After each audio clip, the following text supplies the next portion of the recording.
Hola a todos, espero estén muy bien. En este video hablaremos sobre la aplicación, un caso de aplicación de modelado y estimación en regresión lineal. Este video hace parte del contenido de Probabilidad y Estadística 2 de la Universidad de los Andes. Supongamos que usted se encuentra en el salón de clases y está previo a la realización de un examen o una prueba importante para pasar esta materia.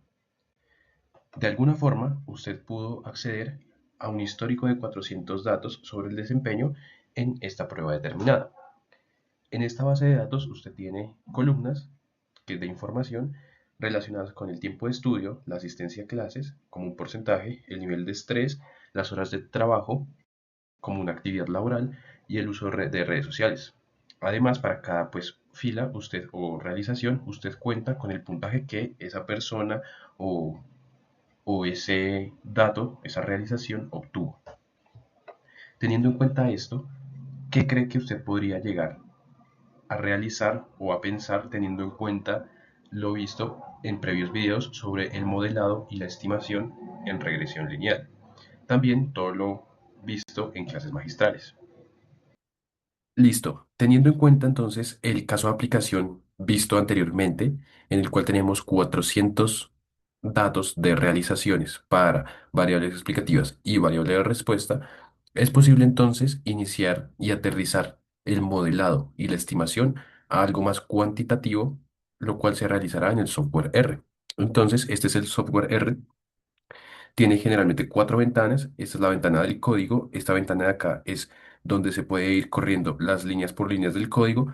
Aquí se guardan variables, parámetros y en esta parte de acá se pueden guardar em, gráficas e instalar paquetes, mirar ayudas sobre funciones, entre otros. Entonces, para iniciar el código, lo que generalmente se usa para iniciar es tener las librerías necesarias. En este caso vamos a tener tres librerías. La primera sirve para em, leer archivos Excel.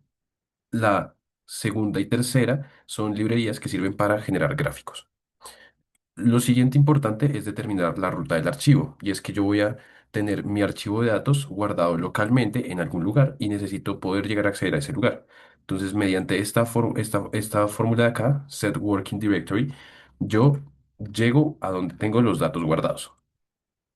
Luego, entonces, ya teniendo en cuenta las librerías y dónde están las rutas, puedo cargar los datos. Para esto se puede hacer uso de la fórmula read Excel y dándole el nombre del archivo como tal, se pueden cargar los datos. Vamos a cargar lo que tenemos hasta este momento. Entonces, cargamos las tres librerías, cargamos la locación en la que me encuentro, aquí se puede ver, y entonces ya podemos cargar los datos y podemos mirar los datos. Entonces, aquí tenemos los datos del video 5. Entonces podemos ver que está en cada una de las columnas, que son las variables: tiempo de estudio, asistencia a clases, nivel de estrés, horas de trabajo, uso de redes sociales, puntaje final. Y podemos ver también que se guarda acá en el propio programa, por decirlo así. Y pues ya podemos modificar los datos, trabajar con ellos más que todo. Entonces, para iniciar podemos hacer un análisis descriptivo básico.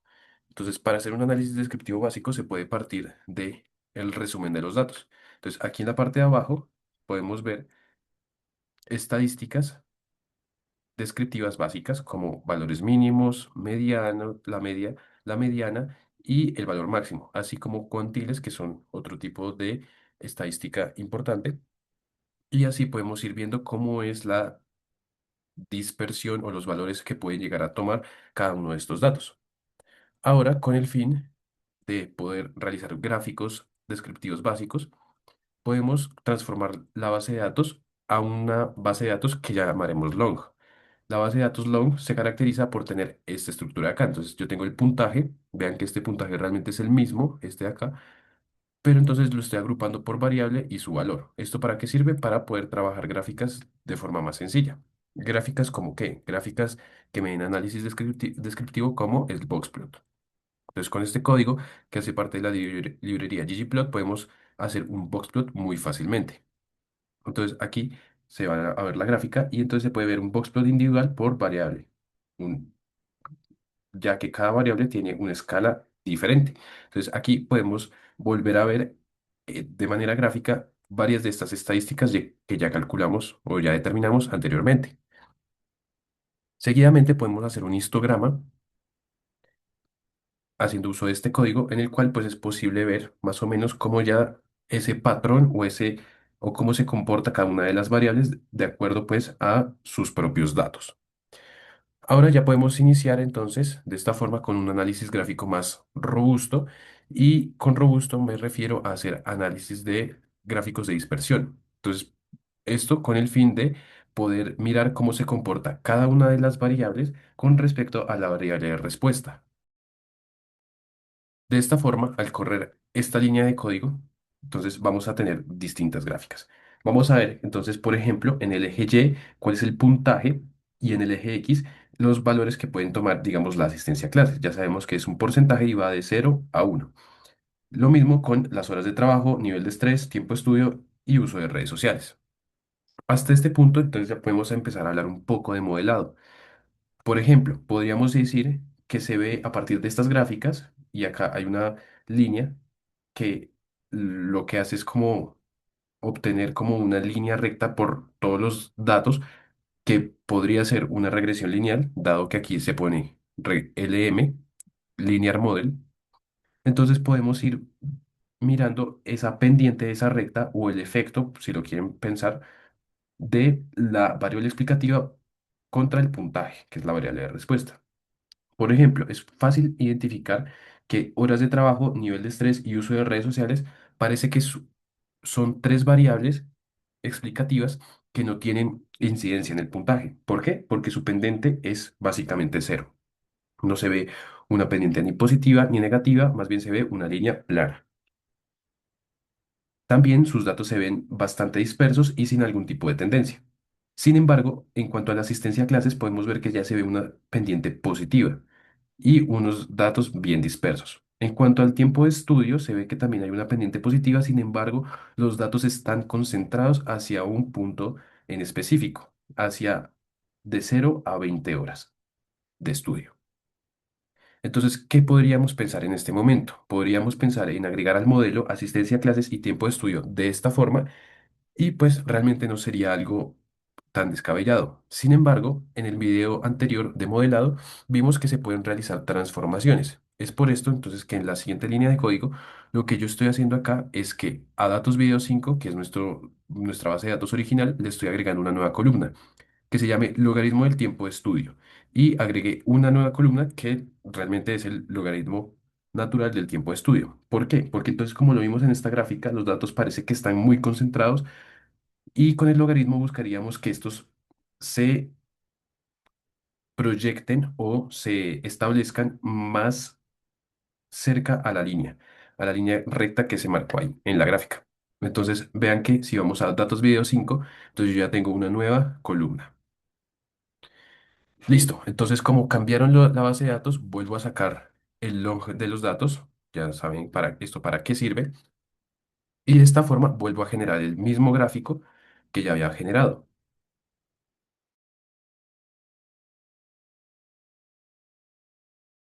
En este gráfico es posible ver entonces las mismas gráficas de asistencia a clases, horas de trabajo, pero ya se ve una nueva gráfica, que es el logaritmo del tiempo de estudio. Entonces podemos ver que en este caso ya los puntos están un poco más centrados, no están tan conglomerados hacia un punto de la gráfica y de esta forma entonces ya podemos seguir con la estimación del modelo. ¿Por qué se hace la transformación realmente logarítmica?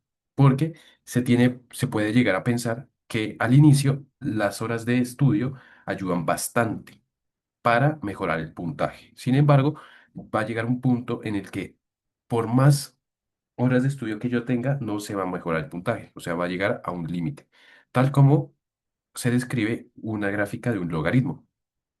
Entonces, en este punto, para estimar el modelo de regresión lineal, podemos hacer uso de esta siguiente línea, en la cual se utiliza la fórmula LM. LM es la fórmula con la que se estiman modelos de regresión lineal. ¿Y cómo se estima? Entonces yo le paso por parámetro cuál es la variable de respuesta, luego le paso este simbolito de aquí, el cual me dice que está explicado por, y acá lo que yo hago es que le pongo un punto, el cual me toma todas las variables que hayan en el data frame, o sea, me va a tomar todas, Sin embargo, yo lo que le estoy dando acá es un menos horas de trabajo, menos tiempo de estudio, menos nivel de estrés y menos uso de redes sociales.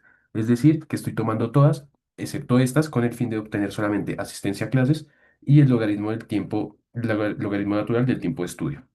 Y le tengo que decir que esta data viene de datos video 5, tal como ya lo tenía. Puedo correrlo y seguidamente puedo hacer una revisión del modelo. ¿Qué me tiene este modelo? Entonces, la primera revisión que uno puede llegar a tener es un resumen del modelo.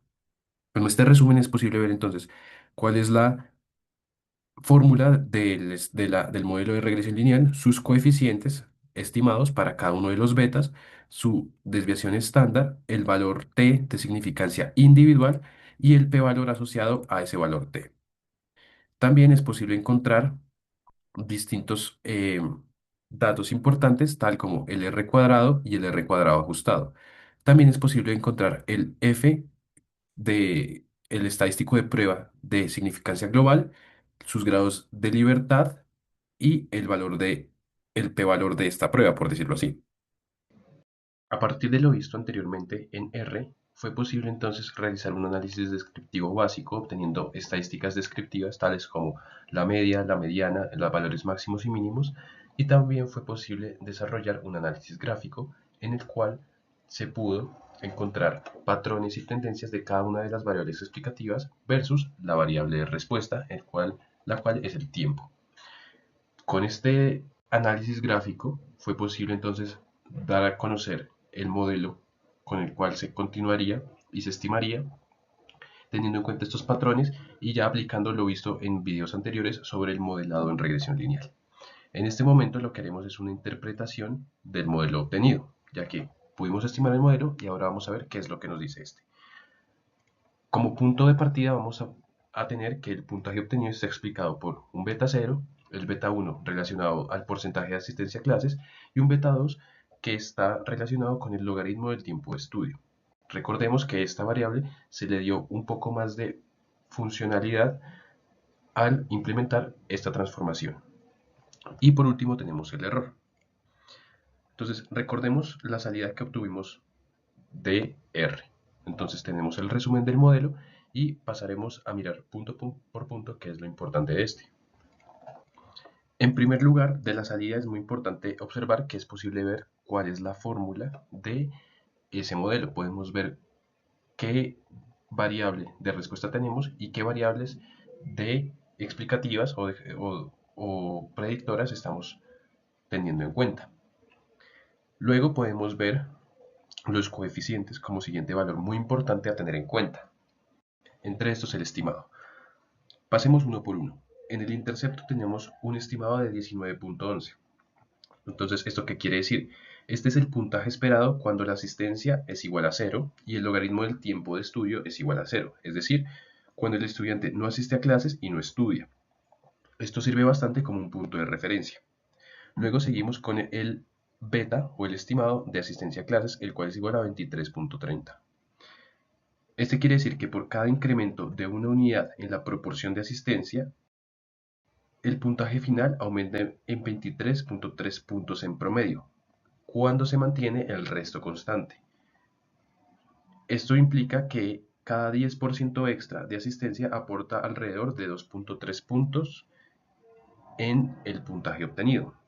Por último, tenemos que un aumento en el logaritmo natural del tiempo de estudio incrementa el puntaje final en 2.6 puntos. Es por esto que el estimado es igual a 2.6. Todo esto manteniendo las demás variables constantes. ¿Por qué es tan importante una vez más la transformación en este caso? Es muy importante porque la transformación logarítmica refleja que al inicio estudiar más horas tiene un gran impacto, pero luego los beneficios se reducen. Entonces por esto se tiene una forma un poco más funcional de este modelo. Luego tenemos en la salida un r cuadrado igual a 0.25 y un r cuadrado ajustado muy similar. Con este valor de R cuadrado se tiene que el modelo explica aproximadamente 25.6% de la variabilidad del puntaje final. Esto indica que el modelo captura una parte importante, pero todavía hay otros factores no incluidos que también afectan este desempeño. Luego tenemos el F estadístico, que es igual a 68.47, al cual se le tiene asignado un p-valor mucho menor a una significancia establecida como el 0%. De hecho, es prácticamente cero. ¿Esto qué quiere decir? Que el modelo en conjunto es altamente significativo, es decir, al menos una de las variables incluidas realmente ayuda a explicar el puntaje. Finalmente, ¿qué se podría decir de este modelo? Se podría decir que el puntaje de los estudiantes sí está influenciado por la asistencia a clases y el tiempo de estudio. ¿Por qué? Porque como se puede ver en cada uno de los betas o de los estimados, este tiene unos códigos de significancia bastante marcados a ser muy significativos. También se puede encontrar, por último, que tanto la asistencia a clases como el tiempo de estudio son variables que son positivas con respecto al puntaje final. ¿Qué quiere decir esto? Es que al aumentar la asistencia a clases, lo que se espera es que el puntaje final aumente. Lo mismo pasa con el tiempo de estudio. Sin embargo, ya tenemos la salvedad de la transformación, con lo que se puede decir que al aplicar esta transformación se tiene mucho más aterrizado esta variable explicativa a lo que puede llegar a pasar en la realidad. Muchas gracias por reproducir este video. En este fue posible entonces realizar un caso de aplicación concreto en el cual se tenían pocas variables explicativas y una variable de respuesta y poder realizar un ciclo completo del modelado con el fin de poder estimar un modelo de forma contundente y completa a partir del uso del software R. Muchas gracias.